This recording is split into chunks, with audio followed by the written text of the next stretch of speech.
everyone. Hi, I'm Helene, and welcome to Virtual Vegfest Live, our Wednesday edition, which is pretty awesome because this is another brand new show coming to Virtual Vegfest, and it is with Coach Kayla to unlock your potential, which I just read it and I completely forgot what it said. To unlock your potential, and Coach Kayla will share that with you. She's a registered dietitian, and we're super excited to have her on to answer all your health and wellness questions, plus discuss a topic briefly every Wednesday that you can then talk to her about that as well.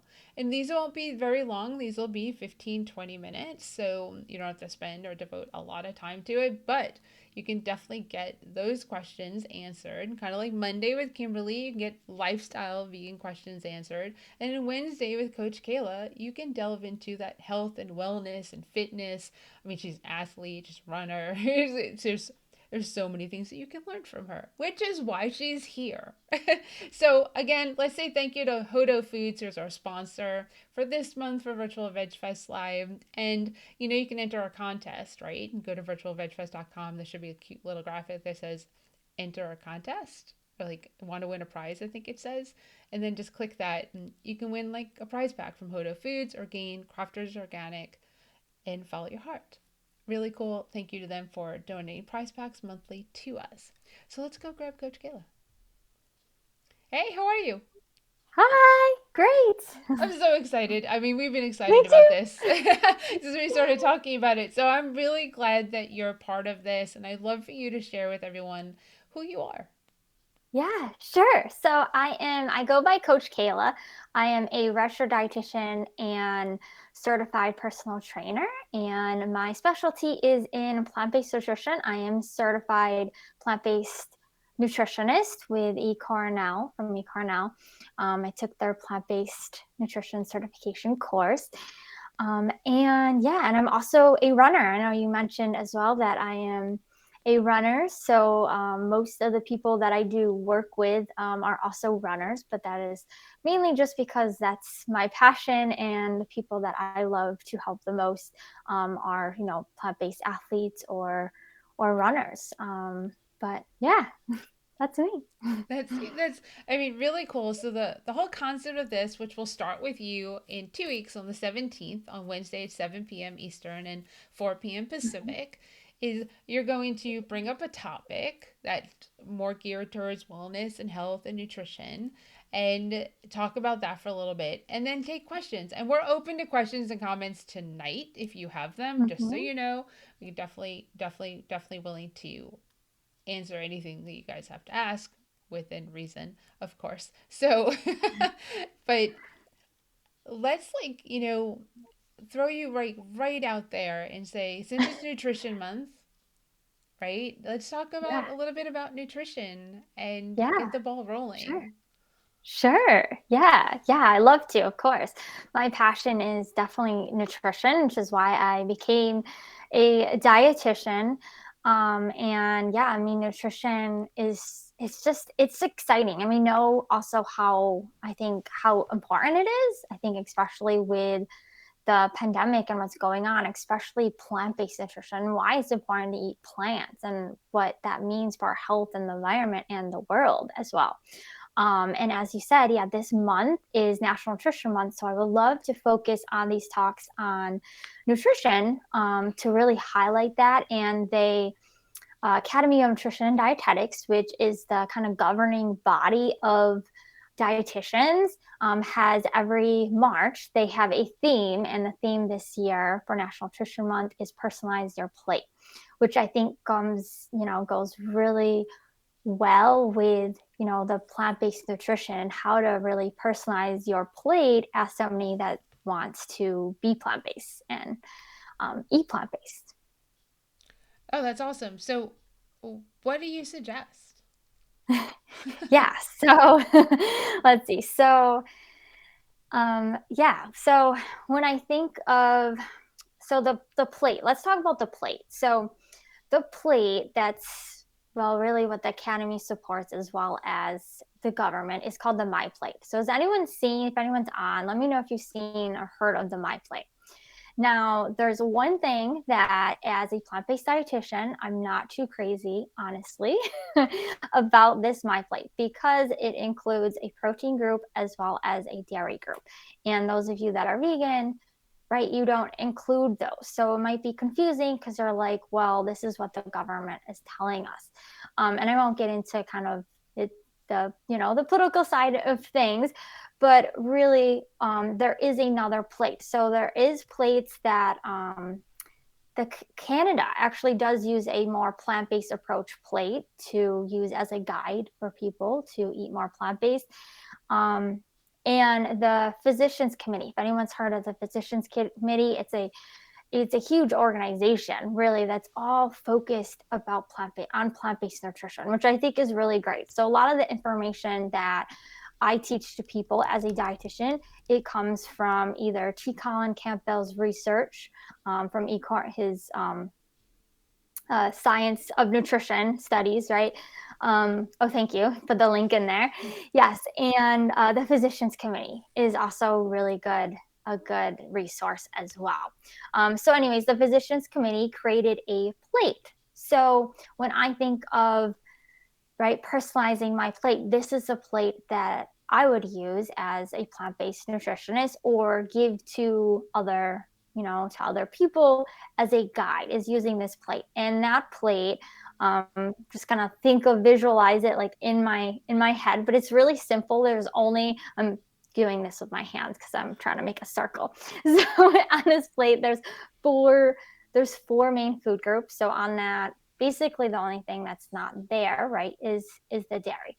But there's your fruits, your vegetables, your grains, and your legumes.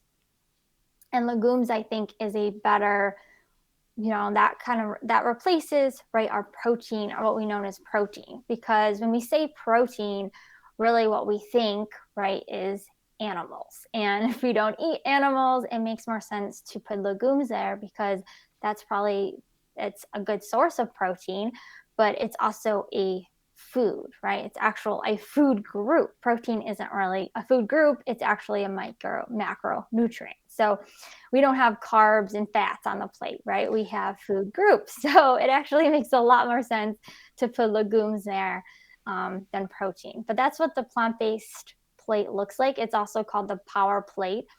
And then for athletes, I've actually developed a plate for plant-based athletes because I couldn't quite find one. The Olympic Committee does have a athlete plate that's a little bit similar to that MyPlate. So the MyPlate's more for the general public, general people, but the Olympic Committee has that plate specifically for athletes. So there's actually 3 different plates. So anyways, I do have a plate that 3 different plates based on training that I've created specifically for my athletes, because then they can use this, right, as a guide. And of course, it's only one kind of guide to use to help you to create a meal, but I think it's really helpful to see a plate. Rather, if anybody remembers the food pyramid a long time ago, I don't think anyone ever really used it or really made any sense. So I do think the plate is a lot easier for people to kind of grasp and understand, like, oh, this is what my meals should look like. And that's what you're eating off of. We don't eat off of pyramids. We Yes. eat off of plates. Yes. Exactly. And it also shows you how much of the plate you need to put the fruits and Yes. vegetables and Mm-hmm. and the carbs and Yes. that part of it. So I mean that makes sense. It Exactly. helps people to, if you're a visual person like I am, it really really helps. Yeah. So Shamso, sorry if I'm saying it wrong. Shamso, hi, glad you're here, and says that they're a nutritionist and my plate is wrong proportion. Okay. So it must be he's saying that he doesn't he doesn't feel like his portions are correct. When I Maybe. first read it, I was thinking as a personal feeling that it was wrong proportion. But actually, reading it a second time, I think they're saying that the My Plate has wrong proportions on it. Oh, the MyPlate. Yes. Mm-hmm. Yes, right. Because if you look at that power plate, it's divided evenly into 4 sections. They're all the same. I think on MyPlate, there's like more vegetables, right? And then yes, I think the vegetables and the grains group is just smaller. Yeah, there we go. Mm-hmm. Right. Yeah, that's It's really okay, funny. cool. You read it the same way I did the first time, and I was like, oh. And then I read it again, and I was like, no, they're saying something Yeah, there's that else. space between MyPlate. Exactly. So, yeah, that's actually really cool that, the people can have this visual, which has been out there. And you're Yeah. right, the pyramid, it's so hard. The Mm-hmm. way people eat it's Yeah. really really hard, especially like for the kids and what the schools require or don't require, Mm-hmm. and making sure that there's whole grains in the school. And they made it so Yeah. I mean, I did an internship in a middle school, and it was when they were required to put a fruit and a vegetable on the plate and whole grains only. And I watched the Mm-hmm. kids like dump their that part of the plate into the No. garbage. Yeah, it was like, oh, you're like, what are you doing? That's a perfectly good apple. No, they're not really eating anyway. They're like ate the hot dog and the whole grain bun, but they threw the apple away. And I was like, missed the point. Mm-hmm.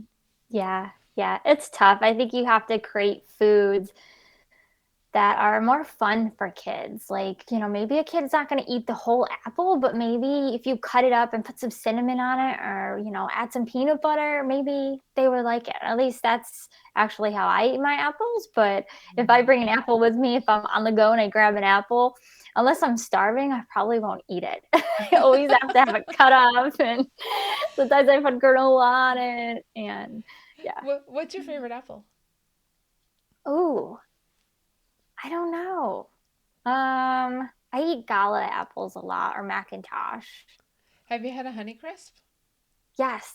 Yep. Those are the other ones I like. That's my I favorite. do like Honeycrisp. They're Yeah, they're crisp they're and good. they're They're sweet. sweet and they're Crisp. so good. Mm-hmm.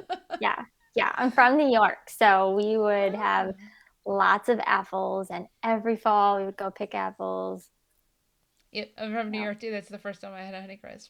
I'm pretty Yeah. sure. But I went and picked them off the tree, and Yeah. the Yeah. juice I was like going down my arms, and I was like, "What is this amazing thing?" You know, it's awesome. I feel like every kid should go to an apple orchard and pick apples because it's so fun. It is. You just go home eating. That's when you do eat an apple, Mhm. because It you is. can't not. Yeah, right off the We tree. right. You can't So not good. do that because you just picked it. How could you not eat it Hmm. right then and there? At least Right. one of them. It's unlike Yes. blueberries where you could eat all of them because they're so small. Yeah.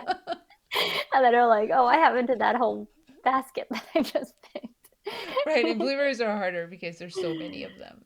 Yeah. Because you pick little ones, you keep picking them, picking them. I'm It's a sorry, we're long totally time. off topic, but that's part of the fun. Yeah. So if so, every Wednesday, starting on the 17th, Coach Kayla is going to be here to discuss a topic. One wasn't really planned out tonight. Oh, Gianna. Oh, here we go. Let's see before we go. So I'm going to put this on the screen and read it at the same time. Living in a poor district, we ended up getting free lunches because too many students live below the poverty line, and the food is the same for what we used to pay for. And it's crazy that schools don't provide better options. Everything in a bag of or processed and no nutritional information given. Yeah. The Hmm. budget for each student in a school is Very is low. is below $1, and they have to Hmm. make and feed all those kids for, I think it might be below even 50 cents. So Hmm. what you're getting Yeah. are frozen tater tots and frozen fried chicken nuggets and Hmm. processed food because it's the cheapest. And when the Obama administration was in, Michelle fought to have that fruit on the plate and the whole grains. It was Hmm. reversed over the past 4 years, and Hmm. maybe it'll go back to that. But you still, the problem isn't necessarily having fruit or whole grains on the plate. The problem is the budget to feed the kids. Hmm. And getting the kids to eat that Yes, and not throw it away. So yeah, right. I think that was the other issue they had is there was so much food waste. right? And then if you live in a food desert, you live in a poor district where you don't necessarily have access to as much food as a wealthier district or a more urban suburban district. And that's a whole other avenue, a whole other issue Mhm. with our world and helping people be healthy. Having access to fresh fruits and vegetables should be everywhere Mm-hmm. and not McDonald's, So, yep, you know, absolutely. in Yep. every Yeah. I corner. used to actually work for a federal program that helped with food access to fresh fruits and vegetables, which was really fun to be able to be a part of that and creating new policies and trying to get better access to people that were in food deserts. Because, yeah, it's definitely a big issue Yep. for Uh, sure. yeah, not gangster vegan. Well, Vinny is doing that too, gangster vegan. But Gray, when he speaks about food deserts. It's a really powerful part of his talk when Awesome. because you think of Gray as music, right? But Gray actually is an amazing speaker, and he's spoken at our events and just powerful, like really powerful to hear him speak because he speaks the way he sings. He's constantly moving. That's it's awesome. it's really awesome. It's dynamic. So, well, Very cool. thank you so much for that comment. We really appreciate it. And Coach Kayla will be back on the 17th at 7 p.m. Yes. And she will be here to talk about health and wellness for you as an added part of Virtual Veg Fest Live. So for everyone, Yay! yeah, so for everyone, I will see you tomorrow at 3:30 p.m. Eastern Time, earlier than normal for our Virtual Veg Fest Live. It's just going to be a quick one. We're going to talk about the raw food yoga retreat. I was like, what event am I talking about? And we're going to talk about that with Karen Ramsey and Chris and Lissa. And then on Saturday, we'll have Nigel and at those that'll be at 4 p.m. at Eastern Time. I'm completely off, but it's 7 p.m. and I'm hungry, and I'm gonna go eat some legumes because I'm making kidney beans in my instant pot right now. So that is gonna be part of what's for dinner. And everybody No. else have a great night. And Coach Kayla, I'm really glad you're part of the team. Yes, me too. Thank you. Bye everyone. Bye.